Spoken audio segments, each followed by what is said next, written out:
ইরানের পররাষ্ট্রমন্ত্রী Abbas Araghchi গতকাল সিএনএনের সঙ্গে যে সাক্ষাৎকার দিলেন গতকাল রোববার,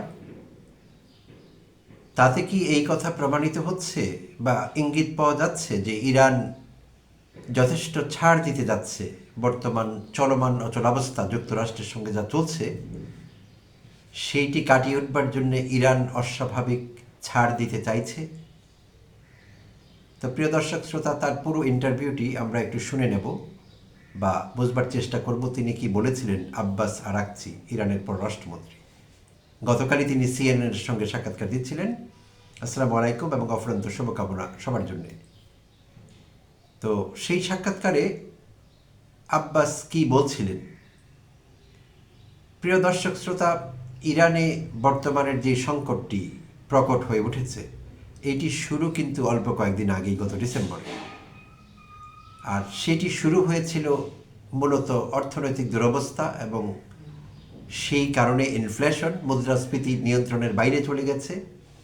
ইরানের নাগরিকেরা প্রয়োজনীয় দ্রব্যাদি কিনতে পারছিলেন না, তাদের নাভিশ্বাস, বলতে গেলে একটি দুর্ভিক্ষাবস্থা। আর এই সব কিছুই কিন্তু শুরু হয়েছিল বিশেষভাবে যুক্তরাষ্ট্র কর্তৃক আরোপিত অবরোধগুলোর কারণে। গত কয়েক বছরে যে অর্থনৈতিক অবরোধের শিকার হয়েছে ইরান এবং অন্যান্য পশ্চিমা শক্তি কর্তৃক, তো সেই কারণেই কিন্তু এই অর্থনৈতিক পরিস্থিতি সৃষ্টি হয়েছে। ইনফ্লেশন সর্বকালের রেকর্ড ব্রেক করেছিল, আর তাতেই জনমনে অসন্তোষ এবং বিক্ষোভ শুরু হয় খামেনি সরকারের বিরুদ্ধে। আর এই সব কিছুর জন্য যুক্তরাষ্ট্রই দায়ী, এটা বলতেই হবে। 2018-তে আন্তর্জাতিক সম্প্রদায়ের সঙ্গে ইরানের যে পারমাণবিক চুক্তিটি হয়েছিল, যে ইরান পারমাণবিক সক্ষমতা অর্জন করবে না বা পরমাণু অস্ত্র তৈরি করবে না, তো সেই চুক্তি থেকে একতরফাভাবে কিন্তু ডোনাল্ড ট্রাম্প বেরিয়ে এসেছিলেন তার প্রথম মেয়াদে। তো আর তখন থেকেই ইরানের উপর নানা রকম অর্থনৈতিক অবরোধ আরোপ করা হয়েছিল। আর তারই ফলশ্রুতিতে ধারাবাহিকভাবে ইরানের যে এখন যে অর্থনৈতিক অবস্থা সেটি সৃষ্টি হয়েছে, একদিনে হয়নি। আর এইটি জনগণের সহ্য ক্ষমতার বাইরে চলে গিয়েছে বলেই সাম্প্রতিককালের এই বড় বিস্ফোরণগুলো, জনতার পক্ষ থেকে, বিক্ষুব্ধ জনতার পক্ষ থেকে সেই বিক্ষোভ আন্দোলনগুলো ইরানে হয়েছে। আর যদিও খামেনি সরকার কঠোরভাবে সেটি দমন করবার চেষ্টা করেছেন, আমরা নির্দিষ্ট করে জানি না কত লোক সেখানে হতাহত হয়েছেন। তো অন্তত ইরানি সরকারি মাধ্যমের সূত্র অনুযায়ী 3000-এর বেশি সেই সংখ্যা, সরকারি সূত্র এটি। বাট অন্যান্য মানবাধিকার সংস্থা এবং বিশ্ব গণমাধ্যম বলছে সেই সংখ্যা 10,000-ও হতে পারে। আরেক পক্ষ বলছেন 5,000-এর কিছুটা বেশি। তো এটি নির্দিষ্ট করে বলা সম্ভব নয়। তো যাই হোক, সেই সংখ্যা অনেক বড় এবং দুঃখজনক। আর ডোনাল্ড ট্রাম্প এখন যে অবস্থাটি ইরানে সৃষ্টি করেছেন, তাতে করে এটি পরিষ্কার হয়েছে আমরা এই বিষয়ে যে ডোনাল্ড ট্রাম্প আসলে নির্দিষ্ট করে জানেন না তিনি কি চান। আর আমরা জানি ডোনাল্ড ট্রাম্প আগাগোড়াই একজন আনপ্রেডিক্টেবল মানুষ, যার সম্পর্কে কোনো ভবিষ্যৎবাণী, কোনো ক্যালকুলেশন, কোনো অ্যানালিসিস আগের থেকে করা যায় না। এবং যারাই করেছেন, যত বোদ্ধাই তারা হন, সেটি ঠিকভাবে কাজ করেনি অনেক সময়। প্রেডিকশনের বাইরের লোক তিনি, খেপাটে ধরনের মানুষ। সো সেই ডোনাল্ড ট্রাম্প কখনো বলছিলেন তিনি ইরানের বিরুদ্ধে তার যে অবস্থান, সেইটি ইরানের জনতার বিরুদ্ধে, মানুষের বিরুদ্ধে, নাগরিকদের বিরুদ্ধে খামেনি সরকারের দমন পীড়ন নীতির কারণে। তিনি খুব, মনে হচ্ছিল তার কথা থেকে তিনি খুব দুঃখিত, মানবাধিকার লঙ্ঘন হচ্ছে ইরানে, এটি তার বিরাট টেনশনের কারণ, কনসার্নের কারণ, সেই জন্য তিনি সেখানে হস্তক্ষেপ করতে চাইছেন, এরকমই তিনি ধারণা দিচ্ছিলেন। আবার মনে হয়েছে না, এটি কোনো বড় বিষয় না, তিনি আসলে ইরান পরমাণু শক্তিধর একটি দেশ হয়ে উঠুক বা পরমাণু অস্ত্র অর্জন করুক, ইউরেনিয়াম সমৃদ্ধ করার মাধ্যমে, এটি চাইছেন না তিনি। এটির অনতবিলম্বে এটির রোধ করতে তিনি চাইছেন, এমনটি মনে হচ্ছে। তো কি যে চাইছেন তিনি, কি কারণে যে তিনি এই সংকট তৈরি করলেন এবং ইরানে হামলা করতে চাইছেন এবং সেভাবে সব রকমের প্রস্তুতি গ্রহণ করেছেন, এটি বোঝা কারো পক্ষে এখনো সম্ভব হয়নি। কারণ তিনি তার লক্ষ্য এবং উদ্দেশ্যে স্থির না, বরাবরই ছিলেন না, এখনো না। তো যাই হোক, যে কারণে তিনি এই পরিস্থিতি তৈরি করে থাকেন, এখন যেই জায়গায় আছে সব কিছু, অসম্ভব রকমের একটি উত্তেজনাকর পরিস্থিতি এবং শ্বাসরুদ্ধকর বলা যেতে পারে। ইরানের নাগরিকেরা কেমন আছেন? তারা অনেক বাজেভাবে দিনাতিপাত করছেন। তারা অনেকেই, তাদের দেখা গিয়েছে তাদের অ্যাপার্টমেন্ট সিল করেছেন, অতিরিক্ত খাবার দাবার সংগ্রহ করেছেন, পানি মজুত করেছেন। কারণ ডোনাল্ড ট্রাম্প ইরানে হামলা করলে যুক্তরাষ্ট্র, তাদের পরিস্থিতি খারাপ হতে পারে, তারা খাদ্য সংকট, পানি সংকটে পড়তে পারেন। আগে থেকে দেশটি এরকম সংকটে আছে। পানির সমস্যা ছিল, জ্বালানির সমস্যা ছিল, বিদ্যুতের সমস্যা ছিল, এইসব সমস্যাগুলো দিনে দিনে প্রকট হচ্ছিল। আর যদি হামলা হয়ে যায় তখন তো পরিস্থিতি আরও খারাপ হবে। তাই তারা সতর্কতামূলক প্রিএমটিভ নানা রকমের ব্যবস্থা নিচ্ছিলেন।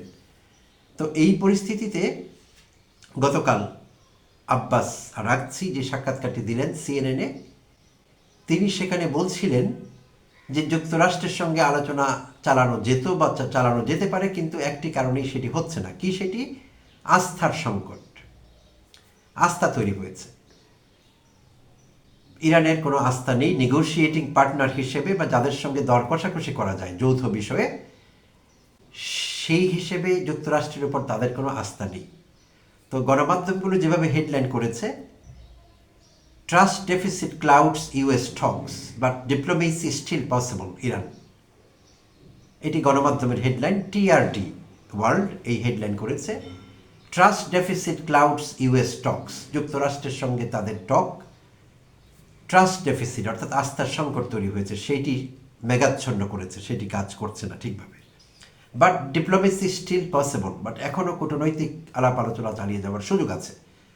তো আব্বাস এই ইঙ্গিত দিয়েছেন এবং তিনি বলেছেন, বাট আঞ্চলিক দেশগুলো, প্রতিবেশী দেশগুলো, তারা চেষ্টা চালিয়ে যাচ্ছেন নেগোশিয়েট করবার, কোনো ডিল তৈরি করবার, কোনো আপোষ রফা ফর্মুলা খুঁজে বের করবার চেষ্টা প্রতিবেশী রাষ্ট্রগুলো করে যাচ্ছে এবং সেইটি অনেকটাই ফ্রুটফুল।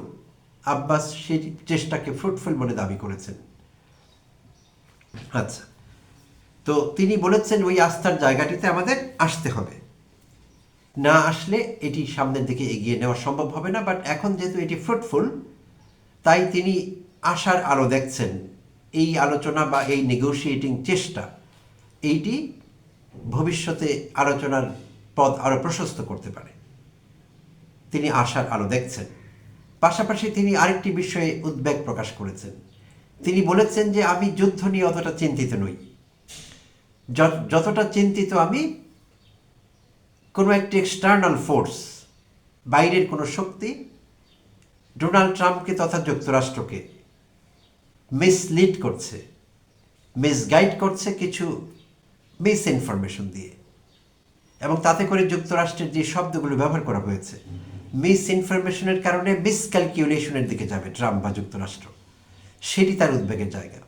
তিনি সে এক্সটার্নাল ফোর্সের কথা বলেছেন। নিঃসন্দেহে এটি ইসরায়েলকে মেন করা হয়েছে এবং আমরা জানি ইসরায়েল কী পরিমাণ কলকাঠি নাড়ছে এই মুহূর্তে সেখানে।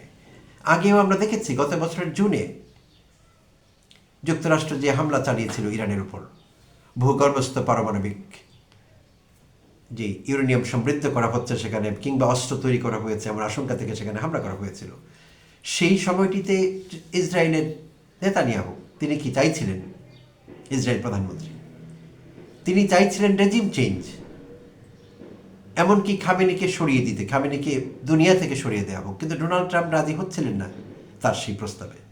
ডোনাল্ড ট্রাম্প চাইছিলেন যে স্পেসিফিক জায়গা অ্যাটাক করা, স্পেসিফিক শর্ট টার্ম গোল অর্জন করা। কিন্তু নেতানিয়াহু তাকে বারবারই প্রলুব্ধ করবার চেষ্টা করছিলেন, কনভিন্স করবার যে কিছুই হবে না। ডোনাল্ড ট্রাম্প এসকেলেশনের আশঙ্কা করছিলেন যে পুরো মধ্যপ্রাচ্যের মানচিত্র পাল্টে যাবে, নিয়ন্ত্রণের বাইরে যাবে সব কিছু। তাই তার আক্রমণের বিষয়টি ছিল নির্দিষ্ট, স্পেসিফিক। বাট নেতানিয়াহু তাকে কনভিন্স করার চেষ্টা করছিলেন যে না, কিছুই হবে না, এভরিথিং উইল বি ফাইন, সব ঠিক হয়ে যাবে, শুধু খামেনিকে সরাতে হবে।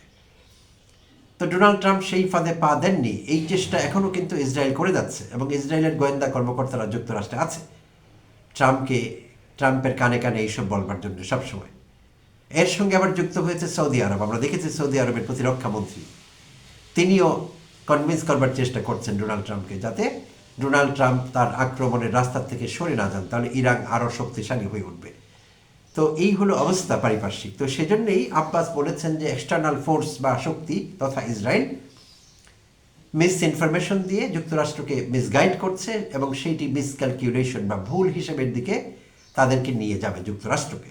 সেই বিষয়টি নিয়ে তিনি চিন্তিত, এই কথা তিনি সুস্পষ্টভাবে উল্লেখ করেছেন। আর পাশাপাশি বলেছেন যেহেতু পার্শ্ববর্তী রাষ্ট্রগুলো, প্রতিবেশী রাষ্ট্রগুলো নেগোসিয়েশন চালিয়ে যাচ্ছে, তো সেইটি ফ্রুটফুল হতে পারে। আর সঙ্গে তিনি এইটি যোগ করেছেন যে ডোনাল্ড ট্রাম্প যে চায় যে ইরান পারমাণবিক অস্ত্র সমৃদ্ধকরণ কিংবা ইউরেনিয়াম সমৃদ্ধকরণ, পারমাণবিক অস্ত্র অর্জন, এই গোল থেকে সরে আসুক, তার সেই চাওয়ার সঙ্গে ইরান একমত। এটি হলো সবচেয়ে গুরুত্বপূর্ণ তথ্য এই এপিসোডে। তো তিনি বলছেন যে ডোনাল্ড ট্রাম্পের লক্ষ্য, ঘোষিত লক্ষ্য, যে ইরান কোনোভাবেই পরমাণু অস্ত্র অর্জন করতে না পারে, তার এই লক্ষ্যের সঙ্গে ইরান একমত, এই কথা তিনি বলেছেন। তবে শর্ত থাকে যে তাতে করে তাদের বিরুদ্ধে যেসব স্যাংশনগুলো আছে, স্যাংশন লিফটিং হতে হবে, অর্থাৎ স্যাংশনগুলো যুক্তরাষ্ট্র তুলে নেবে, তবেই তারা এই আলোচনায় আসবে এবং এই বিষয়ে তারা সম্মত হবে যে তারা পরমাণু অস্ত্র অর্জন করবে না, এইরকম কোনো চেষ্টা নেই বা তারা এটি চাইছে না, এই বিষয়টি তারা ক্লিয়ার করবে। তো এই ছিল এই আলোচনার একেবারে ক্যাচ। তাহলে ইরানের পক্ষ থেকে এই মুহূর্তে এরকম ইঙ্গিত দেওয়া, তাহলে এইটিকে কি আমরা একটি বড় ছাড় মনে ধরতে পারি ইরানের পক্ষ থেকে? কারণ আমরা দেখছিলাম ইরান অত্যন্ত অনড়, এবং গতকাল পরশু তারা যেসব বক্তব্য দিচ্ছিলেন, আব্বাস থেকে শুরু করে প্রতিরক্ষামন্ত্রী, সেনাপ্রধান, তারা যে বক্তব্যগুলো দিচ্ছিলেন যে কোনোভাবেই আমাদের নিরাপত্তার বিষয়, আমাদের এইসব বিষয় এজেন্ডায় থাকবে না, আলোচনায় বসলেও আমাদের ব্যালিস্টিক মিসাইল সক্ষমতা বা অন্যান্য বিষয় আছে সেগুলো আলোচনার বাইরে থাকতে হবে, ইরানের জাতীয় নিরাপত্তা, এই সব কিছু নেগোসিয়েশনের অংশ না, এজেন্ডার মধ্যে এগুলো থাকবে না, এই বক্তব্য কিন্তু গতকাল পর্যন্ত আমরা জেনেছি। তো গতকালই তিনি বললেন যে ট্রাম্পের এই ঘোষিত উদ্দেশ্যে আমাদের কোনো আপত্তি নেই, আমরা এগ্রি করছি, বাট আমাদের স্যাংশনগুলো তুলতে হবে। তো এইটি বোধহয় এই মুহূর্তে নতুন কোনো ইঙ্গিত করছে, আর দুই পক্ষের বসবার রাস্তাও বোধহয় কিছুটা প্রশস্ত করছে মনে হচ্ছে। কারণ ডোনাল্ড ট্রাম্প এরকম ছাড় কিংবা ছাড়ের ঘোষণাই ইরানের কাছ থেকে চাইছিলেন, এবং ডোনাল্ড ট্রাম্প অত্যন্ত স্টাবর্ন ব্যক্তি হিসাবে তিনি যা বুঝেন তাই করেন। তো তার সেই রাস্তায় কিছুটা হলেও ইরান এগিয়ে গেল বা তাকে এগিয়ে দিল, একটি আলোচনার টেবিলে হয়তো এখন বসবার পুরো সম্ভাবনাই তৈরি হয়েছে। তো দেখা যাক আগামী দিনগুলোতে পরিস্থিতি কোথায় গিয়ে দাঁড়ায়। প্রিয় দর্শক, অসংখ্য ধন্যবাদ সঙ্গে থাকবার জন্য এবং কৃতজ্ঞতা। আবারও কথা হবে অন্য কোনো এপিসোডে।